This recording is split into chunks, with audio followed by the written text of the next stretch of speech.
आप सबों को मेरा प्रणाम। Good morning to all. हम लोग का आज का जो टॉपिक है वो है स्टाफिंग का एलिमेंट। हम लोग आज एलिमेंट्स ऑफ स्टाफिंग देखेंगे और ये स्टाफिंग चैप्टर पे हमारा पहले भी कुछ लेक्चर आ चुका है। हम लोग इसके पहले स्टाफिंग के characteristics, objectives, nature, factors, importance ये सब देख चुके हैं। आज का हमारा जो ये टॉपिक है ना, हम लोग स्टाफिंग का जो प्रोसेस है, ये जो मैनेजरियल फंक्शन है, ये थर्ड में आता है, तीसरे नंबर पे आता है। प्लानिंग, ऑर्गेनाइजिंग, स्टाफिंग आ जाता है। तो स्टाफिंग का जो ये जो मैनेजरियल फंक्शन है, इसमें इसमें कौन कौन से एलिमेंट्स हैं, मतलब स्टाफिंग के कौन कौन से एलिमेंट्स, इसमें क्या क्या चीज़ शामिल है, आज इसको हम लोग समझने का प्रयास करेंगे। आपका एग्जाम के लिए इम्पॉर्टेंट क्वेश्चन है ना, कि स्टाफिंग से आप क्या समझते हैं, इसके एलिमेंट्स को बताएं। तो देखिए कैसे क्या क्या चीज़ आएगा। While performing the staffing function, the manager has to see that men are fit for job। ये जो स्टाफिंग फंक्शन है मैनेजमेंट का, है ना, तो इसमें मैनेजर देखता क्या है ना, कि जो व्यक्ति है ना, जो मेन है, वो जॉब के लिए क्या है, वो फिट है ना। And jobs are not altered for man. ये मान लीजिए, मतलब कि जो पोस्ट है, पोस्ट के हिसाब से ये पर्सन को फिट एलिजिबल कैंडिडेट को लेना है, ना कि फिर कैंडिडेट के हिसाब से हम जॉब को अल्टर करेंगे, है ना। बात समझ रहे हैं ना, मतलब जो पोस्ट है उस पोस्ट के हिसाब से उस तरह के उस फीचर का हम व्यक्ति को अपॉइंट करेंगे, है ना। ऐसा नहीं कि अपॉइंट करने के बाद अब हम पोस्ट क्रिएट करेंगे और पोस्ट को अल्टर करेंगे, ऐसा नहीं होता है। It consist of many inter related activities, मतलब कि ये जो स्टाफिंग है उसमें बहुत सारे एलिमेंट शामिल हैं। कौन कौन से इंटर रिलेटेड एक्टिविटीज़ हैं, एलिमेंट्स हैं, आइए समझते हैं। पहला जो स्टाफिंग का एलिमेंट है, ह्यूमन रिसोर्स प्लानिंग। कहता है ना कि this is the first step in the process of staffing in which a planner forecast and determine the number and kind of manpower required by the organization in future। ये कहता है कि जो planner है उसका ये पहला स्टेप है स्टाफिंग का, ये पहला ये फर्स्ट स्टेप है स्टाफिंग प्रोसेस का, जिसमें हम लोग करते क्या है ना, कि प्लानर जो है फोरकास्ट करता है और निर्धारित करता है नंबर ऑफ व्यक्ति को, मतलब कि कितने व्यक्ति की आवश्यकता है और किस तरह के मैन पावर की आवश्यकता है ऑर्गेनाइजेशन में, है ना।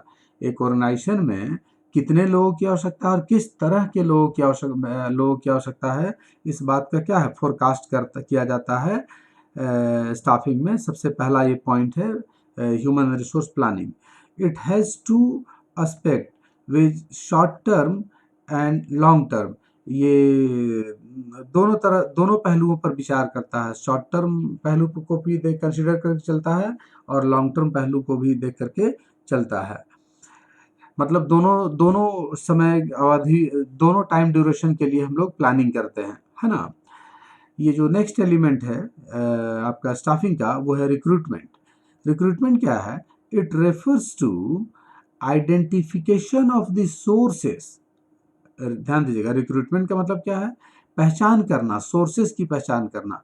Identification of the sources of main power availability, मतलब कि ये जो मेन पावर का जो उपलब्धता है ना, उसका सोर्स ढूंढना, है ना, पहचान करना, जानना कहाँ सोर्स, है ना। ध्यान दीजिएगा, रिक्रूटमेंट मतलब सोर्स का आइडेंटिफिकेशन, मेन पावर की जो उपलब्धता होती है उसके सोर्स का आइडेंटिफिकेशन, है ना।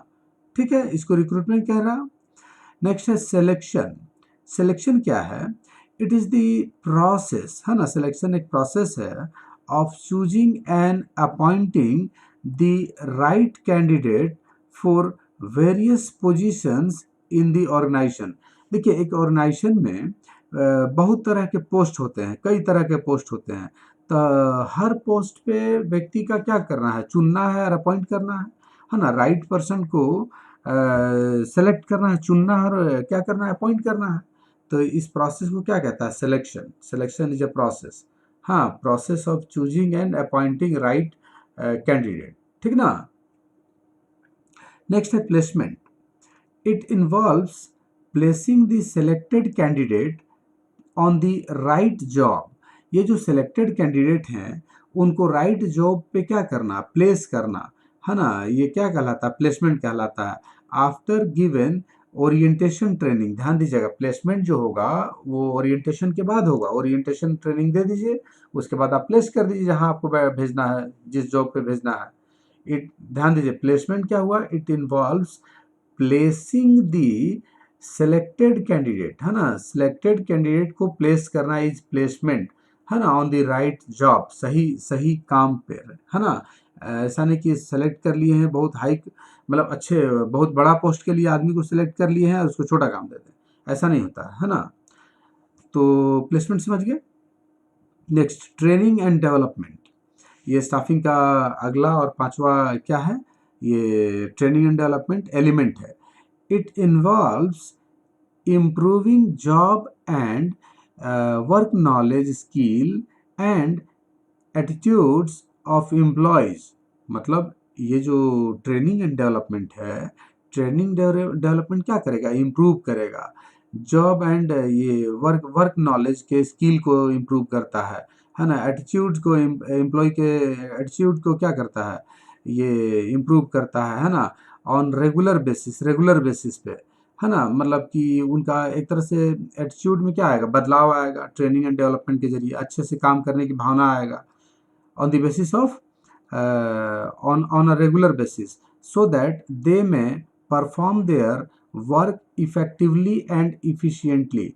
देखिए, ट्रेनिंग एंड डेवलपमेंट जो एम्प्लॉय को दिया जाएगा ना, इससे वो क्या क्या होता है, बदलाव आएगा उनमें, कई तरह का बदलाव आएगा, वो सीखेंगे, वो नॉलेज सीखेंगे, और इससे होगा क्या ना, उनका परफॉर्मेंस बहुत इफेक्टिवली होगा और इफिशिएंटली भी होगा।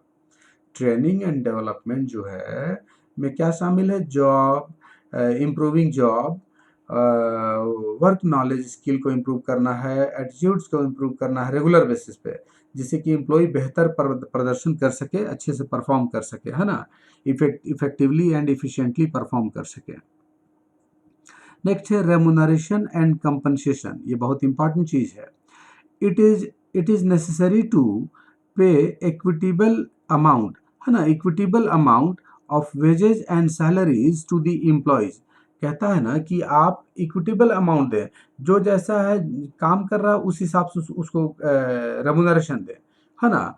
बात को समझिए, इक्विटेबल अमाउंट का मतलब हो रहा है ये जो वेजेज एंड सैलरी जो देना है, वर्क के हिसाब से काम दीजिए, अच्छा काम कर रहा अच्छा पैसा दीजिए, कम काम कर रहा कम पैसा दीजिए, इक्विटेबल, है ना।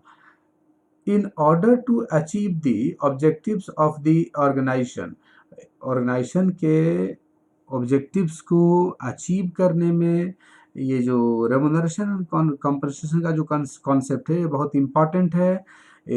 इसमें होता क्या है कि इक्विटेबल वेजेज एंड सैलरी हम लोग देते हैं एम्प्लॉयज को, है ना, ठीक है।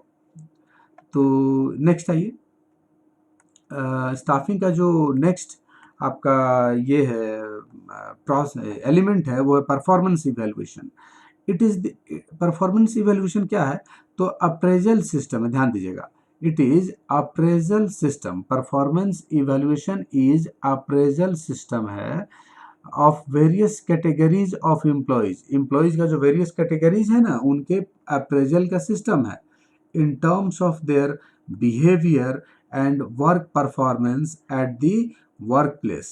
ये जो वर्कप्लेस है ना, वर्कप्लेस जो भी वर्कप्लेस है, वर्कप्लेस में जो एम्प्लॉयज हैं उनके बिहेवियर एंड वर्क परफॉर्मेंस को क्या करेगा, के बिहेवियर और वर्क परफॉर्मेंस को देखते हुए परफॉर्मेंस अप्रेजल होगा।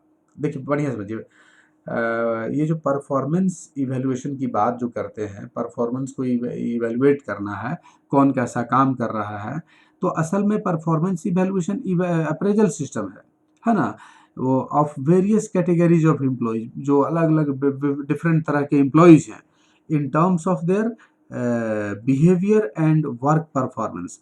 हम जो परफॉर्मेंस अप्रेजल करेंगे, जो परफॉर्मेंस का इवेल्युएशन करेंगे, वो बिहेवियर एंड वर्क परफॉर्मेंस के आधार पर ही ना करेंगे जी, वर्क प्लेस में एम्प्लॉयज़ कैसा व्यवहार करता है, उसका वर्क परफॉर्मेंस कैसा है, ये सब ये इन्हीं सब पहलू को कंसिडर करके परफॉर्मेंस अप्रेजल होगा, है ना। Next, transfer. तो it is the moving of employees to similar position in the other work unit. मतलब अदर वर्क यूनिट मतलब एक ही ऑर्गेनाइजेशन का दूसरा यूनिट है, वो दूसरे यूनिट में सेम पोजीशन पर क्या करते हैं, सिमिलर पोजीशन पर एम्प्लॉय को मूव कराते हैं। ट्रांसफ़र का मतलब क्या हुआ कि सिमिलर पोजीशन पर एम्प्लॉयज़ को हम क्या कर देते हैं, ट्रांसफ़र कर देते हैं, है ना। मतलब एक ऑर्गेनाइजेशन के अंदर में, ठीक है। जरूरी नहीं है जो वर्क यूनिट है in the other work unit, मतलब एक सेम पोजीशन पे एम्प्लॉय को, सिमिलर पोजीशन पे एम्प्लॉय को क्या करना, मूव करना is transfer. Next one is promotion. It is the moving of employees from low position to high position, है ना। एम्प्लॉयज को एक ऑर्गेनाइजेशन के अंदर में एम्प्लॉयज को लो पोजीशन से हाई पोजीशन में क्या करना है, एम्प्लॉय को क्या करना, शिफ्ट करना, एक तरह से मूव करना। एम्प्लॉय को जब हम लो पोजीशन जो था उससे हाई पोजीशन पे जब हम एम्प्लॉय को शिफ्ट करते हैं तो मूव करते हैं, तो इसको क्या कहता है, प्रमोशन कहता है। It is also called vertical movement upward direction, है ना। नीचे से ऊपर जा रहा है ना, अपवर्ड डायरेक्शन, ये इस तरह का डायरेक्शन होगा, वर्टिकल अपवर्ड डायरेक्शन, है ना। ठीक है, तो ये आपका हम यहाँ बनाते हैं ऐसा, ठीक है। नेक्स्ट है वर्किंग एनवायरनमेंट, है ना। अगला जो एलिमेंट है स्टाफिंग का क्या है, वर्किंग एनवायरनमेंट। कहता है it is the responsibility of personal department. ये जो हर ऑर्गेनाइजेशन में, बड़े बड़े ऑर्गेनाइजेशन में क्या है, पर्सनल डिपार्टमेंट है। तो ये जो पर्सनल डिपार्टमेंट है इसका रिस्पॉन्सिबिलिटी है कि क्या करे, ये प्रोवाइड करे गुड वर्किंग कंडीशन, है ना, to the employees in the organisation. एक ऑर्गेनाइजेशन के अंदर अंदर में गुड वर्किंग कंडीशन जो है ना क्या करे, वो प्रोवाइड करे। ये रिस्पॉन्सिबिलिटी किसका है, पर्सनल डिपार्टमेंट का है। it certainly influence the motivation and morale of the employees। ध्यान दीजिएगा, जो वर्किंग इन्वायरमेंट है एम्प्लॉयज के मोरल एंड मोटिवेशन को भी क्या करता है, इन्फ्लुएंस करता है ना, प्रभावित करता है। अच्छा वर्क इन्वायरमेंट दीजिएगा तो एम्प्लॉय अच्छे से काम करेंगे, है ना। तो ये रिस्पॉन्सिबिलिटी किसका है, पर्सनल डिपार्टमेंट का। तो ये हमारा कुछ एलिमेंट था, है ना। लेक्चर तो इतना ही है। क्वेश्चन क्या है, स्टाफिंग के एलिमेंट्स को लिखें। तो पहला है ह्यूमन रिसोर्स प्लानिंग, पहले तो तय करेगा कितने लोगों की आवश्यकता है, किस तरह के लोगों की आवश्यकता है। रिक्रूटमेंट क्या हुआ, तो रिक्रूटमेंट आइडेंटिफिकेशन है ऑफ सोर्स का, है ना। सोर्स का आइडेंटिफिकेशन है कि कहाँ पे मैन पावर मिलेगा। सिलेक्शन क्या है, तो चूज करना और अपॉइंट करना है कैंडिडेट को, है ना, राइट पर्सन को। प्लेसमेंट क्या हुआ कि उनको ओरिएंटेशन ट्रेनिंग दे करके राइट जॉब पे जो सिलेक्टेड कैंडिडेट हैं उसको उनको क्या करना, प्लेस कर देना, है ना, वो प्लेसमेंट कहलाता है। ट्रेनिंग एंड डेवलपमेंट बहुत इंपॉर्टेंट चीज़ है। ट्रेनिंग एंड डेवलपमेंट से एम्प्लॉयज़ जो है ना इफेक्टिवली एंड इफिशिएंटली परफॉर्म करते हैं। इनसे उनका एटीट्यूड, नॉलेज, ये सब बढ़ता है ट्रेनिंग एंड डेवलपमेंट से, है ना। एटीट्यूड अफेक्ट होता है, वो पोलाइट हो जाएंगे। नेक्स्ट है रेमुनरेशन एंड कंपनसेशन। बोला रेमुनरेशन अगर नहीं दीजिएगा, अच्छा से काम नहीं करेगा, तो इक्विटेबल स्टाफिंग में इक्विटेबल रेमुनरेशन की बात होती है ना। जो जैसा काम करे वैसा पैसा मिलेगा। परफॉर्मेंस इवेल्युएशन अप्रेजल सिस्टम है ना, जिसमें बिहेवियर और वर्क परफॉर्मेंस को देख करके हम लोग अप्रेजल सिस्टम करते हैं। ट्रांसफर क्या हुआ, तो सिमिलर पोजीशन पर व्यक्ति को मूव करना। प्रमोशन क्या हुआ, तो लो पोजीशन से हाई पोजीशन पर व्यक्ति को क्या करना, शिफ्ट करना, मूव करना। प्रमोशन हो गया। और आपका वर्किंग इन्वायरमेंट क्या है, तो कहता है कि पर्सनल डिपार्टमेंट का ये रिस्पॉन्सिबिलिटी है कि वो एक बढ़िया वर्क कल्चर, एक अच्छा work culture they, good working environment they, जिससे एम्प्लॉय अच्छे से काम करें। क्योंकि ये जो वर्किंग इन्वायरमेंट है एम्प्लॉयज़ के मोटिवेशन एंड मोरल को क्या करता है, इन्फ्लुएंस करता है। तो आज का हमारा टॉपिक इतना ही था। उम्मीद है कि मेरी बात आप लोगों को समझ में आ गई होगी। अगर ये बात आपको समझ में आया है तो प्लीज़ हमारे इस वीडियो को लाइक करें, कमेंट करें, हमारा हौसला बढ़ाएं और अगर आप हमारे चैनल को सब्सक्राइब नहीं किए अभी तक तो प्लीज़ सब्सक्राइब कर लें, इससे आपको नेक्स्ट नोटिफिकेशन हमारा मिलता रहेगा। आप सबों को हमारे साथ लाइव बने रहने के लिए thanks. Have a good day to all.